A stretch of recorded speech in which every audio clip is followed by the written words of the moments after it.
Deputada Carla Zambelli entra na lista de procurados da Interpol. E você vai ver também. Nem Lula nem Bolsonaro. Pesquisa mostra que as duas candidaturas têm alta rejeição do eleitorado.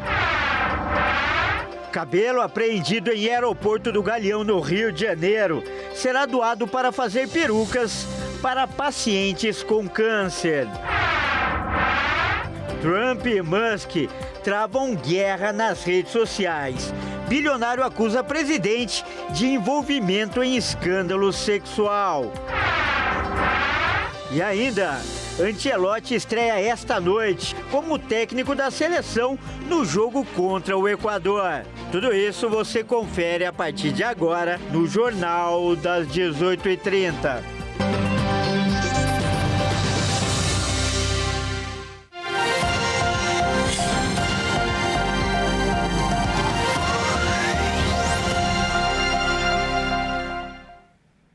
Olá, seja muito bem-vindo. Nós estamos ao vivo, agora são 18h37 pelo horário de Brasília. Eu sou o Kleber Werneck e a partir de agora você confere comigo as principais notícias desta quinta-feira. A deputada Carla Zambelli teve o nome incluído na lista de foragidos da Interpol. Apesar disso, a extradição para o Brasil depende de outros fatores. Vamos conferir.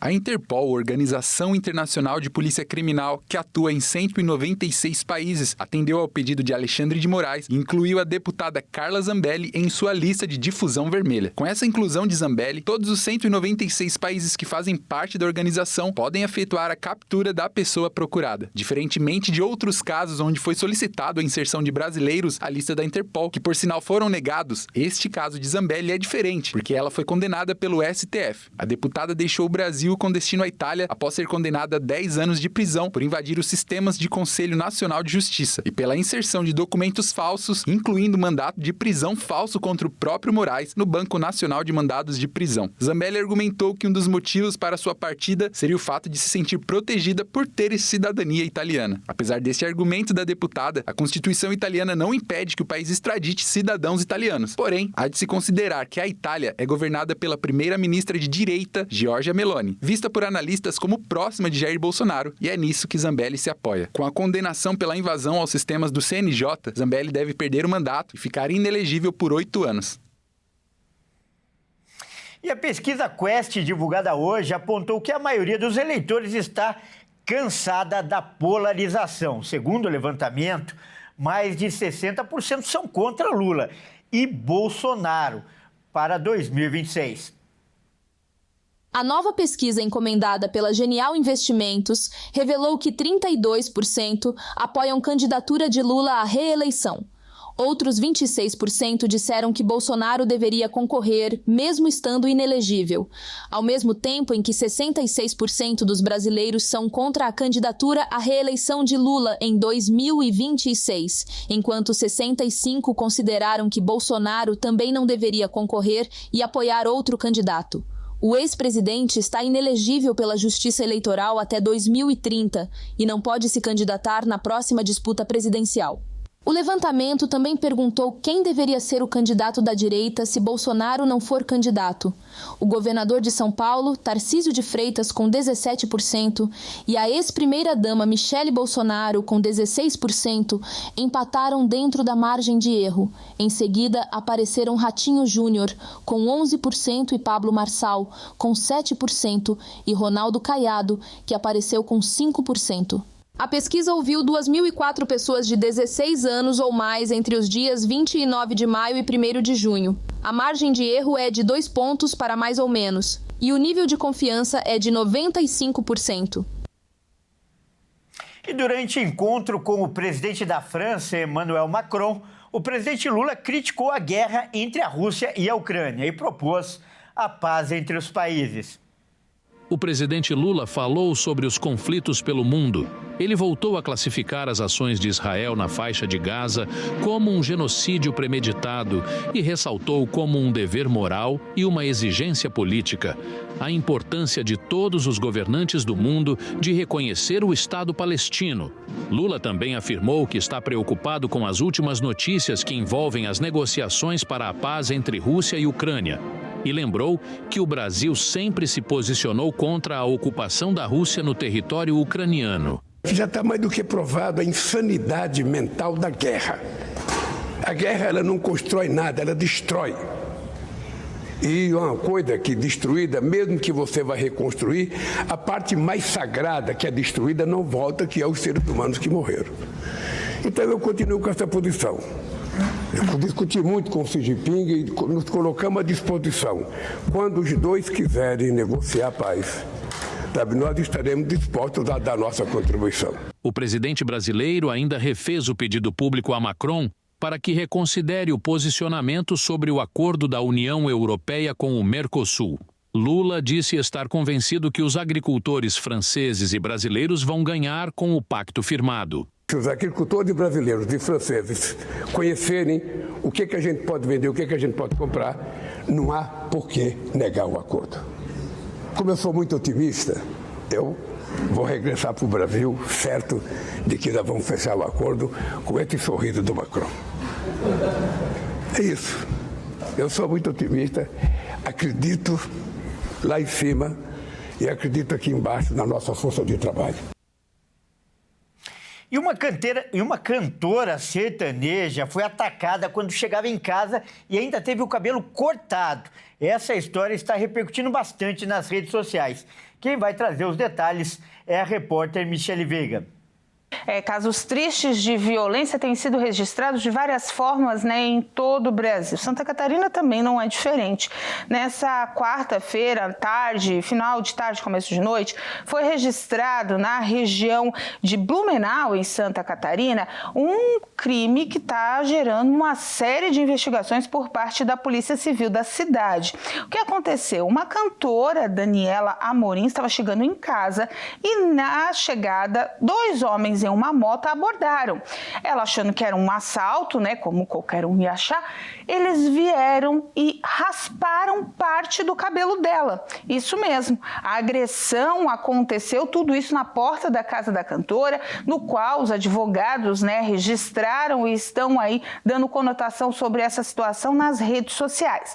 A Daniela relatou que naquele momento de apreensão, onde foi encurralada por esses dois homens, eles começaram a puxá-la pelo cabelo. Ela tem uma vasta cabeleira, como a gente diz, bem cabelos bonitos, negros, e esses homens acabaram a puxando, e quando ela se deparou que eles não estavam armados com arma de fogo, e sim com uma máquina de raspar cabelo, acabou começando a tentar se desvencilhar deles e agrediu também os agressores. Eles acabaram fugindo, ela prestou depoimento na polícia, fez um boletim de ocorrência, do qual a polícia está investigando porque ela sofreu outras ameaças, como ela encontrou no seu carro uma faca e os pneus totalmente cortados em dias anteriores. Portanto, a polícia investiga essas duas situações que, segundo os advogados e a própria cantora, ela não tem inimigos, vive uma vida tranquila, mas quer saber o que aconteceu, se esse crime foi motivado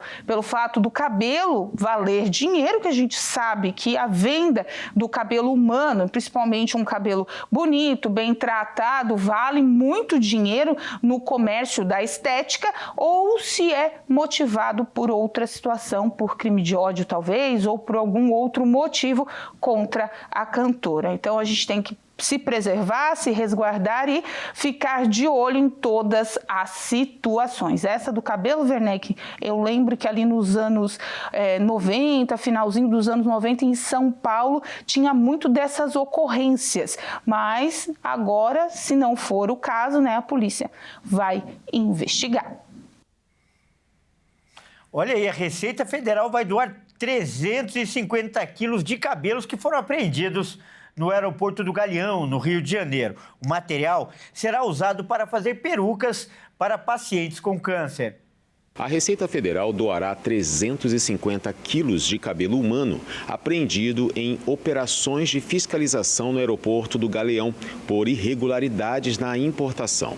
O material avaliado em R$400 mil é originário principalmente da China e Índia. A decisão marca uma mudança na política de destinação de mercadorias apreendidas. Os cabelos apreendidos já passaram por trâmites legais e foram encaminhados a uma ONG em São Paulo, responsável pela produção das perucas. O projeto beneficia mensalmente mais de 100 pacientes em tratamento quimioterápico. A gerente do INCA voluntário, Fernanda Vieira, destacou a importância da iniciativa da Receita Federal e ainda afirmou que a atitude ajuda no processo de autoestima da mulher que passa por esse tipo de tratamento e influencia diretamente na qualidade de vida delas.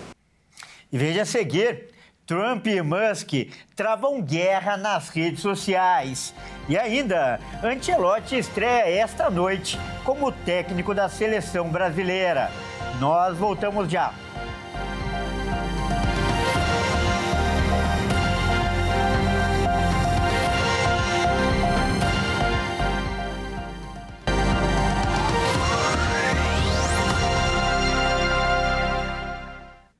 Mais uma vez, seja muito bem-vindo. Nós estamos de volta e ao vivo. São 18 horas e 49 minutos pelo horário de Brasília. O presidente dos Estados Unidos, Donald Trump, e o bilionário Elon Musk estão em pé de guerra. Os dois têm trocado ameaças e acusações nas redes sociais. Trump ameaçou cortar os contratos de Musk com o governo e o bilionário acusou o presidente de estar envolvido em um escândalo sexual.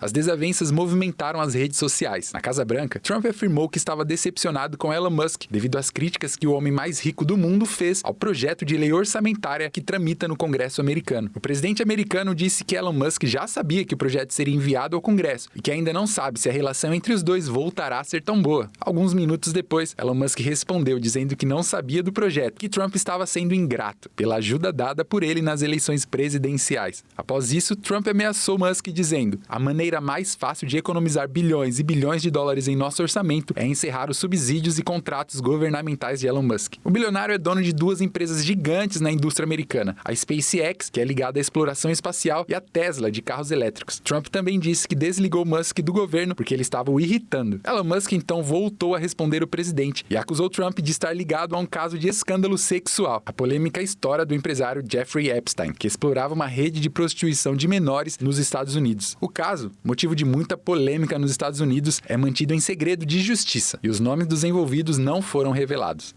Bom, agora é hora da gente falar de esportes aqui no Jornal das 18h30.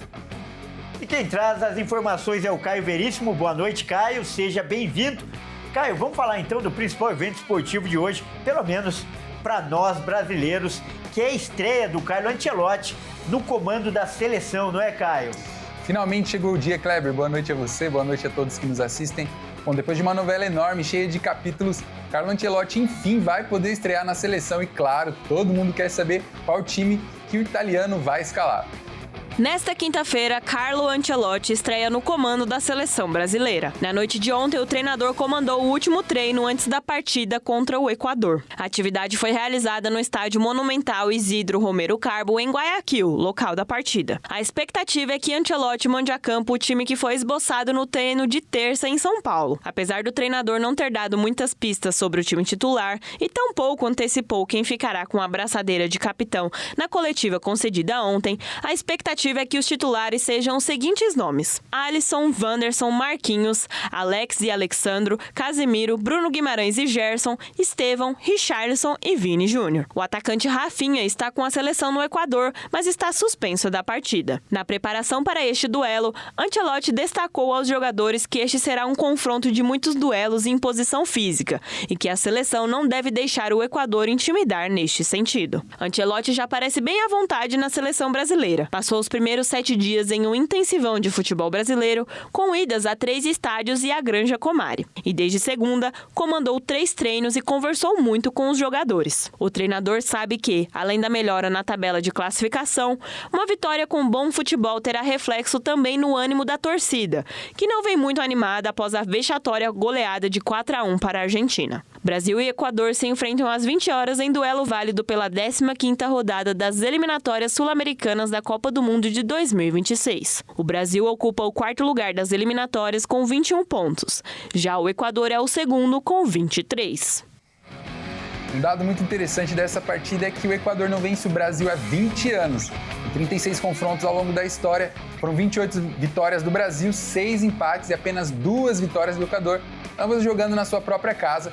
E a última delas ocorreu em 17 de novembro de 2004, pelas eliminatórias da Copa do Mundo de 2006, Kleber. Esperamos mais uma vitória brasileira hoje. Agora, Caio, mudando de assunto, a situação do Augusto Melo, o presidente afastado do Corinthians, parece cada vez pior, né? Conta pra gente outra novidade infeliz aí para o Augusto. Pois é, Kleber. Bom, dessa vez a polícia identificou uma quantia muito suspeita aí na conta do ex-presidente do Corinthians, né? Depósitos diluídos aí que passam dos 150 mil reais. O identificou depósitos em espécie no total de 152 mil reais na conta de Augusto Melo, presidente afastado do Corinthians. Os valores, em sua maioria, foram iguais ou inferiores a 2 mil reais e foram realizados entre dezembro de 2023 e maio de 2024, período que coincide com a eleição do dirigente e os primeiros meses de seu mandato, além do surgimento das denúncias envolvendo o ex-patrocínio master do clube. O relatório policial aponta que esse padrão de depósitos diluídos pode ter sido usado para dificultar a identificação da origem do dinheiro, já que o Banco Central exige registro obrigatório para depósitos acima de 2 mil reais. Em seguida, transferências nomeadas eram feitas para identificar o depositante, entre elas PIX realizados por Cadu Melo, sobrinho de Augusto e conselheiro do Corinthians. Em sua defesa, Augusto Melo alegou que, por ser proprietário de estacionamento e comércio, é comum receber dinheiro em espécie e afirmou ter entregue as transações bancárias às autoridades voluntariamente. Olha, nós deixamos para o final um vídeo sensacional que foi gravado lá nos Estados Unidos, né? E está chamando a atenção nas redes sociais. Uma atleta, ela venceu uma prova dos 100 metros com barreira, mas com um movimento para lá de inusitado. E o Caio vai contar essa história agora. Kleber, parece coisa de filme, viu? A atleta Brooklyn Anderson, ela tropeçou na reta final da pista e o jeito que ela encontrou para não ser ultrapassada foi dar não uma, mas 2 cambalhotas para cruzar a linha de chegada. Vamos ver isso. A imagem mostra uma prova de 100 metros com barreira do Campeonato Colegial de Atletismo de Oregon, nos Estados Unidos. A atleta que está na raia 4 toma a frente e abre uma boa vantagem. Ela é Brooklyn Anderson, da Thurston High School. Mas na última barreira da prova, acontece uma cena inusitada. Brooklyn tropeça e cai no chão. Para não perder a prova, ela dá 2 cambalhotas seguidas e acaba cruzando a linha de chegada em primeiro. Veja de novo. Mesmo com o acidente, a atleta terminou a prova com um tempo de 14 segundos e 93 centésimos, uma marca impressionante. Brooklyn somersaults her way to the lead.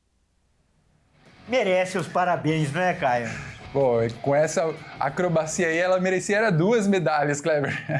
Bom, eu fico por aqui. Um grande abraço a você e a todos que nos assistem. Muito obrigado. Grande abraço para você também. Bom, isso aí, o Jornal das 18h30 fica por aqui. Muito obrigado pela sua companhia, uma ótima noite e até amanhã.